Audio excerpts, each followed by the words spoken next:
When we hear that a couple live 11 time zones apart and can afford to come together only once in a long while, it's natural to offer sympathy for the pain.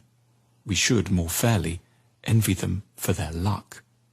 Whatever our longings may indicate, it's simply a lot easier to love when someone isn't there.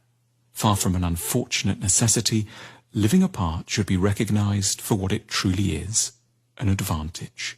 So much goes right when we live a long way away.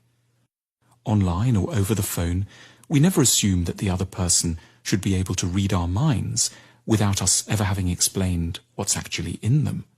We accept that we'll have to describe our days, as well as our desires, in words and pictures. We can't help but do that thing that holds couples together: communicate. We accept that the other can live without us, and therefore make the effort to be the sort of people someone would freely choose to be with. We work at it. We can benefit from what jealousy otherwise prevents us from admitting: how much it helps us to feel like desirable, potent people, to be able to go out and flirt with someone else for a while without too many questions being asked. In other words, how profoundly loyal a whiff of surface disloyalty helps us to be. Apart, we appreciate. It's a strange quirk of our minds, but we only ever notice what's missing: the money we don't have, the weather we long for, the car we don't yet own.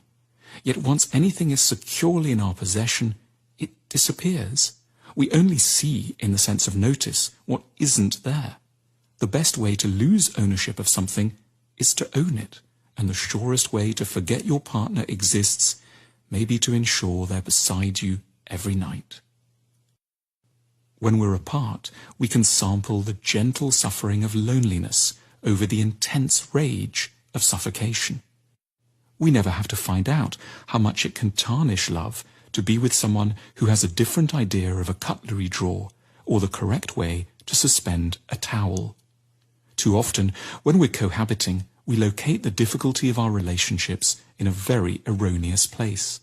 We think that it's the wrong person we've mistakenly got together with, rather than keeping in mind that we're with a pretty right person trying to do an exceptionally tricky thing: share a home. It may, in the end, strangely, just be a lot easier to love than to share a bathroom. Our love stories are suffering from a mistaken cultural hierarchy.